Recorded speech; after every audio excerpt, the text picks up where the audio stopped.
It's time to feel the rage. Welcome to Film Rage, where we talk movies in theaters, streaming, and classic films as well. Directors and actors beware, as you cannot hide from the rage. My name is Bryce, and I'm part of the Film Rage crew, which also includes Jim. Hey, Jim. Hey, Bryce. I guess there's still no merman. He's still on working. Is that what he's doing? Working? Yeah. He's working hard for his money. For his honey. All right, with the introductions out of the way, let's rage on.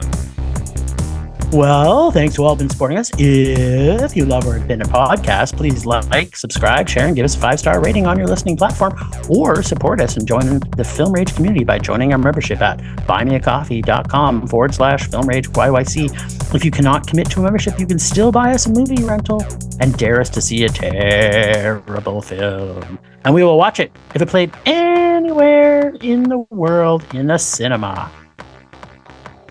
True. Now, let's just get straight to raging. Let's do it. Because I have a feeling there's going to be potential raging in this episode. Really?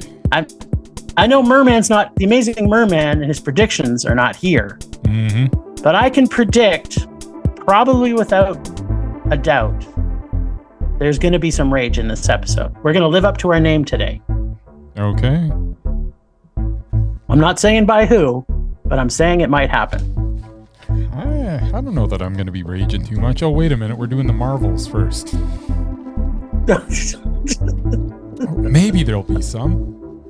Maybe, but, maybe I'm wrong. I've been wrong before. All right, The Marvels is the latest movie in the never-ending Marvel universe that is being forced down our eye holes for the past couple of decades. It does little more than bridge gaps to the next TV series or motion picture. It seems as though there is no time between the end of a Marvel series and the beginning of another release of a movie or TV series. All full of bad special effects and copy and paste action sequences. It has gotten to the point that if you haven't been watching every stupid bit of content, you will probably be a little lost for at least one or two segments of every movie or TV series. None of them can stand on their own, and The Marvels is no different, which is a shame, as I genuinely like the characters they have developed. And they better be developed, as we've seen them in multiple films and TV series.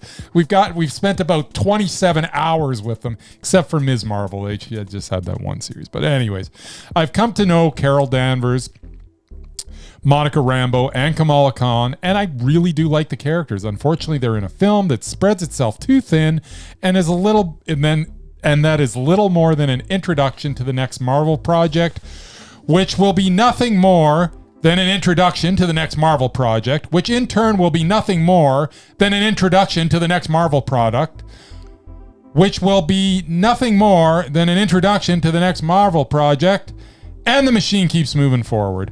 The machine that gives us 2 or 3 amusing or well-written scenes per film, along with a whole lot of filler and recycled material from previous efforts. Yes, the cats were amusing, and I genuinely like the characters, but the movie is still a mess. The Marvels is a rage. What? I never saw that coming. Oh, wait. The Amazing Jim predicts. Yeah. I could barely get through that. I was stumbling all over the place. I was so annoyed by the fact that I got to watch another crap Marvel movie. I'm starting to get on board with you. We should just stop watching this crap. Well, we may talk about that again. And I still have to watch every stupid TV series, or I don't understand what's going on in the movies. Yes, I agree. But, you want to save the world. Don't send a man to do the job of 3 women. That's the story this tells. But not only that, it throws in a bunch of stuff that is confusing, makes no real sense to people just showing up to see a movie that has some of, in my opinion, the worst acting of any Marvel movie to to date. On top of that, apparently Marvel knows they are waning. So they have to throw everything at a movie to try and find a new audience for children, young girls, and apparently cat lovers. And anything they can think of that will bring more people to a dying franchise that ultimately seems to be getting worse every single time they release a film. With a culture in space that doesn't speak but sings English and can't understand if you talk, because singing and dancing English is a different language now. This makes zero sense. If they were at least singing in another language other than English, that doesn't even fucking make sense to me. It made absolutely no sense. There is absolutely nothing new in this film. Now, don't get me wrong. There was a couple good things in this movie. Yeah. The CGI, in my opinion, was probably some of the best CGI that Marvel has done in a while. Okay. I mean, there's been a really lot of bad CGI lately. This was better than most of it to me. Okay. Yeah, so that was good. Oh wait, did I say there was a couple things in this that was good? No, there was just the CGI, and that wasn't even. Your high point is the CGI. Yeah, that was really the highest point. This is definitely the high point of this movie. Wow. Yeah, pretty much everything else in this was annoying, predictable, and I really did not care what was happening, not one iota. You didn't even like the characters? I actually do like them. No, I actually don't like the characters because you can't look at Marvel as, you have to look at Marvel as this giant machine that just fucking goes on and on and on. But if you're going to review, I know, that's why I'm agreeing with you. But what I'm saying is you can't do that. If you're going to release a movie and we're going to review a movie, if you did not watch all the other shit that came up to this, you fucking would have no idea what the hell is happening in this movie. And I watched Miss Marvel. I watched Miss Marvel. I also didn't like that franchise. I think the some of the characters in that franchise are bad actors. And they put them in the movie and you put them up against, some real talent. And it just really showed that the acting was really subpar in this. And if you were just saying, you know what, hey, I just woke up today and I'm going to watch a Marvel movie, and this was the first Marvel movie you watched from, there's not one character development in this. You have no clue what is happening. The character development through the whole movie. There's character development. It just took place in the 47 previous things. There's none. Yes, that's what I'm saying. In this movie, there's none. There's zero characters, and ultimately, and that's what's annoying. Yes. For me, if I can't connect to the characters in the movie, maybe it's because I'm old, or maybe it's because what? You should be able to, though, because you've seen the character development through 47 previous efforts. I know, but it can't stand on its own. I watch Marvel too much Universe content. Part 97. Yeah, and I think if you're gonna try and make movies that are just throwing shit at the wall and hoping that it's going to stick, then, have something for people that are starting out with this in their franchise. I just get the opinion, and they really did feel like they were throwing everything at this movie to get people to like it who've never been to a Marvel movie before. Like you put these adorable cats in it, and you know what, the cat thing shtick is old already. We've already seen this cat eat people before, and so. But this was kind of clever to get him off, the ship with it. Yeah, was it clever, or it was just by the time you got to that point in the movie, you had hated the movie so much that you're like, could anything more destroy this movie? And you're like, you know what? The only thing that could, I'm not giving it any credit for these little kittens because to me it's a ploy. Like the next thing you know, I can almost guarantee. Yeah, I can almost 100% guarantee the next thing if we have, I haven't went and shopped for my grandson yet for his Christmas present, but I can pretty much fucking bet there is probably cats from this movie that I can now buy. I'm just so sickened by this machine that has turned movies into trite drivel and has no value whatsoever. On top of that, if you can't develop characters that somebody watches a movie and understands what's going on, then to me it's a waste. And they would just go from scene to scene to scene to scene and really not explain anything. So, I tried to put myself in the position of, okay, if I didn't know already some of these characters, what would I think about this movie? And I mean, I was hating it because it was terrible, but then I would have hated it even more if I'd never seen it. Completely lost. You'd be like, okay, who's this person? What is that? Yeah. How is this? Why did Carol and her niece are the same age or this? And it's like, it was just like, it's so convoluted and stupid. And I can't stand Disney and Marvel anymore. Yep. Please end this franchise. It's gross. I mean, it's a rage. It is. It is such a rage.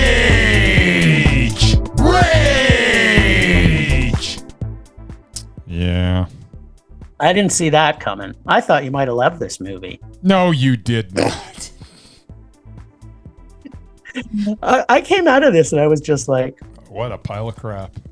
This was so bad. Yeah. And, I have to admit, I really liked the first Miss. I loved Marvel, like the Miss Marvel or whatever her name is, Captain Marvel or Captain Marvel, Super Marvel or whatever. Super Marvel. Whatever she is. Yeah, I didn't mind that one. I like that movie. And what was her niece in? Like, I don't remember what franchise she was in, but they must have told her story because I don't remember it. WandaVision. Oh, right. Yeah, she's a huge. She have a big part in her story? Yeah, and she was she was in as a kid. She was in now I can't even. Captain Marvel thing. As a kid, she was in Captain Marvel. Then, as a grown up, she was in WandaVision, and that was the bridge. And that's the whole thing. It's like you can't even remember where she came from because there's been so much bloody Marvel content. It's ridiculous. Yep. It's absolutely ridiculous. They should have just had this as another, Disney Plus. Movie that you can watch on Disney Plus. Shouldn't exist anymore. This is just getting dumb. They should have ended this thing back with the first Avengers, whatever that was. Boom, end the whole damn thing there and call it a day. Because you know what? It was still pretty entertaining up until the first Avengers. It really was. I liked the Captain America movie, the first one. That was great. First Iron Man, I really enjoyed.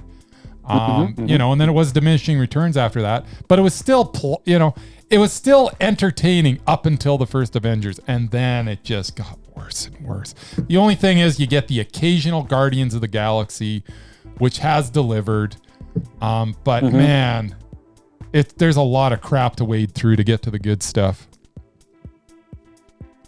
You nailed it. All right, sir. Let's talk about something else. Yeah. Let's talk about something else. I'm actually curious to see what you thought of this, because... Okay. All right. Well, I actually don't know. I know what you should think of it. Let's see what you do think of it. So you remember, and when I'm talking here, you're going to remember all this conversation we had up until this movie. So I am the first person to admit Paul Giamatti in his last, 8 films has made questionable decisions. True. Making, at this point in his career, kind of a guaranteed terrible chooser of being in films. That's what I'm going to say. But... So I'm also the first person to tell you that I hated this trailer and was really looking forward to really, really, really hating this film. But... I mean, the trailer... It looked like every other teacher-student holdover film I've ever seen. On top of that, it's a period piece of the 70s. Yep. We all know how much I love period pieces. But... Oh, that's right. I don't like period pieces. But... Right? It's true. But I forgot when I went to this movie that I wished I was hating. Yes. Is that Paul Giamatti has also made some other movies. He has some good ones. And the last 10, which were kind of annoying. Before that, I remembered he could act. He could. And seeing him in this cockeyed, smirky face with fish-smelling BO'd goofiness is exactly what this 70s period piece film needed.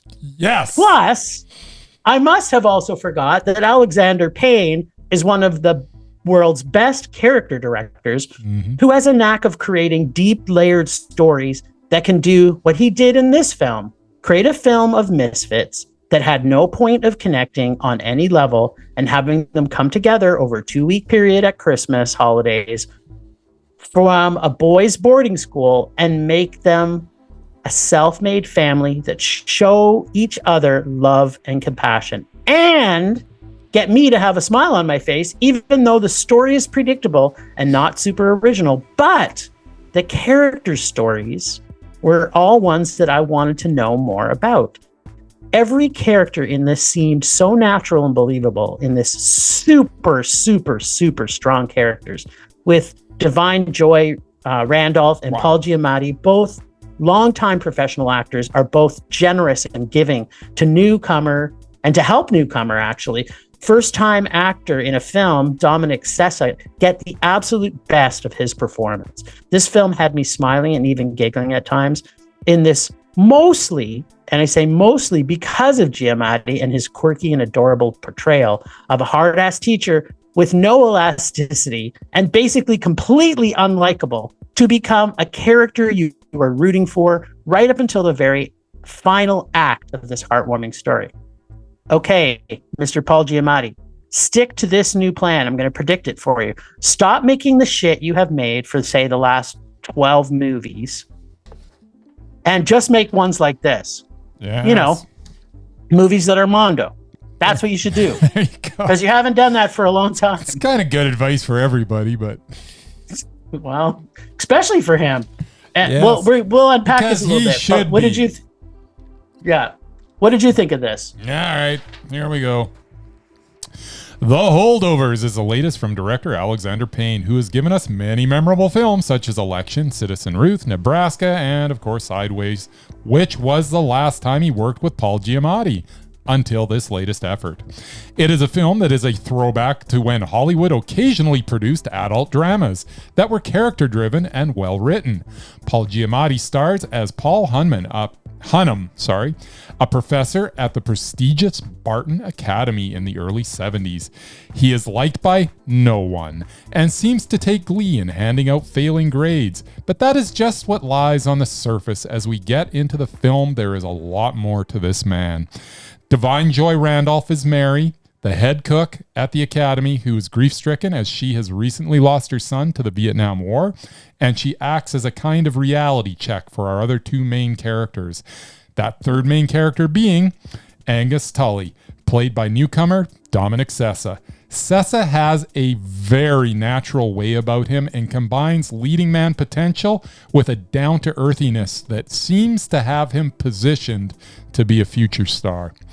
It is another character that seems one note at first, just like Giamatti's, but as we get to know these people, so much more is revealed, and the complexities of their being is brought to the forefront. This film is serious and funny and supremely well written and acted. The music takes you back to a time, along with the very deliberate choices to make this feel like it was made in an era long past. I cared about every main character and to a certain extent saw myself in aspects of Paul, Angus, and Mary. This is the best film that Alexander Payne has ever made, and that is saying something, as he has made some very good cinema. The Holdovers was Mondo. Yeah. I wanted so badly to hate this. I know you did. I so wanted to hate it. You know what? I was positive you were going to like it, and I was positive I was going to love it, and I'm glad I was wrong that you actually loved it, and I'm glad I was right that I also loved it. Yeah, he set out, because we'd seen some interviews about him talking about making this, and the whole fact of he really wanted to capture that 70s vibe in this film. Sure did. And the colorization in this film is just so rich. It's just It's so 70s. Like you feel like the film is old. Like how did he? I don't know what filter he used, or getting into the technicalities of this. I don't know how he did it, but it really did have that 70s feel. I mean, even the trailers where Giamatti's face is like, yeah. It's like so 70s. It's like, then that's the thing that, made me think this was not going to work, because, how many of those movies have we seen before? And you go back and watch them now and they're all terrible. But, when you have a supremely talented writing, like they had in this. Yeah. And we didn't really talk much about the writer of this, but they're also a seasoned professional as well, right? So I mean, it's one of those things that it's like you couldn't miss because of who was in it. It really did scare me though with Giamatti. I really have been disappointed in him so much lately. So but you knew he could act. And you knew if he was given the right material, he'd knock it out of the park. How good was he, though? He is just so good. And the evolution of this character through this film is just, and it's not like he's a different guy at the end, but no, he's kind of is a little bit, but he's still the same guy, but he's done some learning through this film, and he's brought some people into his life. And it's amazing how these three main characters all affect each other for the better. Like every single one of them makes them better. And it's so good. And I just felt so good leaving this cinema. And the fact that this is like a major Hollywood production, like this isn't an independent film. This is Alexander Payne getting serious Hollywood money. And the fact that we're not getting some cookie cutter piece of crap that we get from Hollywood, the fact that this type of film can still be made by Hollywood makes me happy, because it gives me hope that maybe cinema's not going to be just blockbusters and ridiculousness. But I guess on top of that, like, not that I want to compare it really at all, but that era of directors, and I kind of put them together, they're all character directors. Wes Anderson, P.T. Anderson, and Payne, right? Like all three of them have this way of developing characters all in their own way and how they do it. They're all but they all have a style, right? Like Payne's films are usually very heavy dialogue, right? And the dialogue is so craftfully written. Who was the writer in this again? Sorry. Because he was, when you look at his thing, he's got a lot of experience, but he's not known for this level of drama, right? Sorry. That's okay. This up. Look away. It's written by David Hemmingson. Yes. And I'm just like, dude, like you nailed this. Like when you look, they've written a ton of TV stuff, and maybe that's where they got some of the character development capabilities out of this. But I mean, they're mostly known for kind of comedy dramas on TV. So kudos to them. I hope they stay in Hollywood and continue to write films, because it was such a joy. Like not to put any spoilers out there. Like this is one of those movies that you come away happy at it, but it's not necessarily a happy ending. But I was just happy leaving the theater. Well, even though it wasn't a happy ending, you still felt happy for them. Even though, I mean, it's not like things just worked out wonderfully for everybody, but it was still, you still felt happy because you knew that they were going to land on their feet. You knew that they were going to have a different direction to their lives because of this experience, and that their lives were actually going to be better, even though how it ended maybe isn't necessarily a happy ending. Yeah, agreed. I think everybody should see this film. Everybody, so good. Like, I think everybody would get something out of it. So absolutely. I hope it gets some big numbers. I would love it if people heard our podcast this week and said, why aren't we seeing this in theaters this weekend? And then they go see that instead of the Marvels. Wouldn't that be nice? Mondo! Mondo! Temperature rising. Vision blurring. Rage taking over.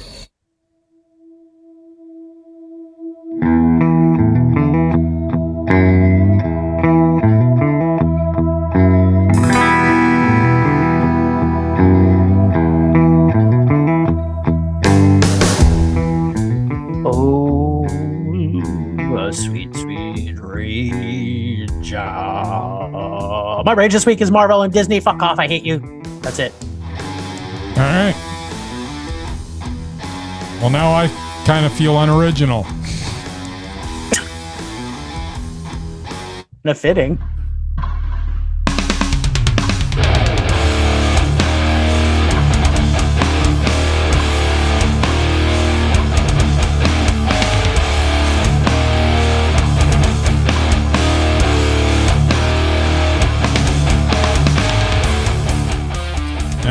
So my rage is not unlike Jim's, but my rage is just the fact that I have to watch every bit of Marvel content to truly understand what is going on in all of their movies.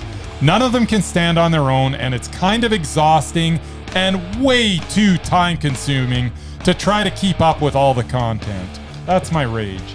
I mean, for crying out loud, if you didn't watch WandaVision, and that's even parts of that invasion or whatever it was, and that had factor in this, and I mean, you have no idea, Ms. Marvel. Like, if you didn't watch all these, you had no idea what was going on. Plus previous movies too. I mean, it just makes me angry that I have to keep on top of every single stupid little bit of Marvel to understand when I go into and pay $15 to watch a movie. It's like, what?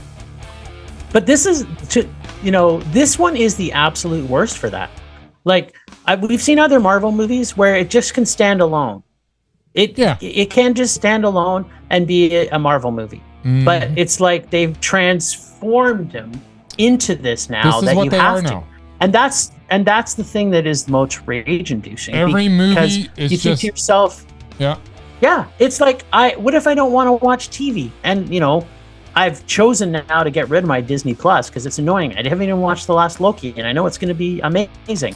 But I refuse now to do it because if I'm going to go see a movie, I want to judge it on the merit of that movie. I never want to have to think, well, it's a good thing I watched the 72 previous movies because I know what's happening. I just want to now watch the movie because that's what I want to do. I go to the theaters and watch fucking movies. Absolutely. As I mentioned before, I mean, the earlier movies, they could stand on their own, but it's getting to the point that it's not even a movie anymore. It's just a setup to the next movie, which is a setup to the next movie, which is setting up the next movie. And it's like, is there going to be a time when there's an actual movie? Yeah, there's not. Well, it's not even just setting up the next movie. It's setting up the next franchise series on Apple or Disney Plus that leads into it. So it's just you know what? Ongoing exhausting machine that needs to run out of gas because I'm just done with it. It took me a while, but I'm here. Yep. Yeah, and just I guess so. Pulse slowing. Anger fading. Can't believe you're talking over Ben Stiller. What is wrong with you? Well, you know what? My rage was so deep. He got some of my rage. How deep is your rage? Deep. I can't do it. How deep is your rage? We should do a version of that, actually. Is your rage? Yeah. You know what? We'll work on that when I get back in town. We're going to spend a Sunday one day and we're going to rewrite our theme music. Nice. What deep is your love? How deep is your rage? By the Bee Gees. Yeah. Any last words before we cut out of here? Wasn't it your birthday or sometime coming up, or did it happen already, or is it next week? I know your birthday's coming sometime. It might be next week. I don't know. Nobody cares. Oh, okay. Well, I'm sure I'll see you before your birthday. So possibly. Yeah. You know what? We have not a lot of other content this week because I'm not in town and we got a lot of things coming up that we have to be ready and refreshed for. So there we go. We're gonna catch up in December with our other segments. So until then, thanks, Ragers, for listening. Thanks, Extended Film Rage family, who you can find in our show notes. Thanks to Casey, the nerdy photographer, for the voice of Rage or Dare and our God of Rage. Find us everywhere on social media at Film Rage YYC. Check out everything Film Rage at filmrageyyc.com, including our merch site for Redbubble and TeePublic. We're always wanting to make this a raging blast for all listeners, so please comment, like, and subscribe, and even share with us emails at filmragecalgary@gmail.com. There's to see terrible movies to fuel our rage, but no matter what you do, please, please, please, please, please, please, make us a rage. And that's it for this week. A rage on. Rage on.